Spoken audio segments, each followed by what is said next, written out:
एक छोटी सी मोटिवेशनल कहानी।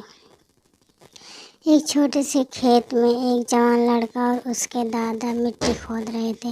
वे मिट्टी को पलट रहे थे, उसकी गांठों को तोड़ रहे थे ताकि मिट्टी उस वर्ष की बुआई के लिए अच्छे से तैयार हो सके। उस काम में काफ़ी कड़ी मेहनत थी, लेकिन उनके सभी प्रयास एक अच्छी फसल प्राप्त करने के लिए आवश्यक थे। बूढ़ा आदमी अपने 70 की उम्र में भी अच्छी तरह कड़ी मेहनत कर रहा था। हाँ, थकान से वो काफ़ी हद तक हाँफ रहा था।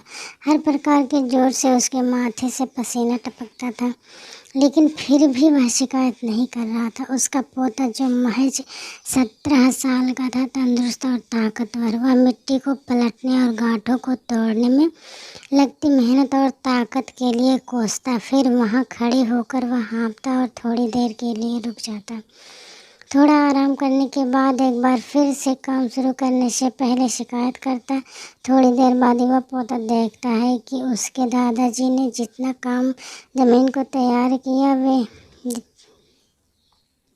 खुदने की तैयारी की ज़मीन से बहुत ज़्यादा है। दादाजी, जब आप इतने बूढ़े हो फिर भी आपने मुझसे इतना अधिक काम कैसे किया? पोता अपने दादा से पूछता है। दादाजी ने उसे जो जवाब दिया उसे उम्मीद नहीं थी। जब हम किसी काम को मुश्किल मानते हैं और उसके बारे में ज़्यादा सोचते हैं तो सच में मुश्किल हो जाता है, और हम बिना सोचे जब उसे करते हैं और करते ही रहते हैं तो वो आसान हो जाता है। पोता थोड़ा अचंभित हो जाता है, इसलिए दादाजी अपनी बात जारी रखते हैं।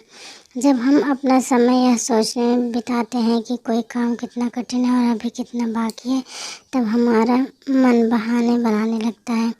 इन सभी चीज़ों के बारे में सोचना, अपने स्वयं के विचारों के बंधन में फंसना ही उस काम को हमारे लिए बहुत ज़्यादा कठिन बना देता है। इसलिए समझदारी इसी में है कि वास्तविक रूप से पहली बार में शारीरिक कार्य किया जाए। जब आप तय किए काम के बारे में ज़्यादा सोचते हैं और अपने दिमाग को नकारात्मक विचारों पर ध्यान केंद्रित करने की अनुमति देते हैं, तो आपकी गति उस काम को करने के लिए मंद पड़ जाती है। अगर आपको किसी भी काम के दौरान सकारात्मक बनाए रखना चाहते हैं तो आपको तुरंत उस काम को शुरू करना चाहिए। और अगर देखना और सोचना है तो जितना आप आगे बढ़ें, यानी कि जितना काम आपने अच्छे से ख़त्म कर लिया उसे देखें, न कि जो बाकी है उसके बारे में विचार करें। ऐसा करने से सुखद और सकारात्मक एहसास आपको उस काम को लगातार करते रहने की ऊर्जा देता है।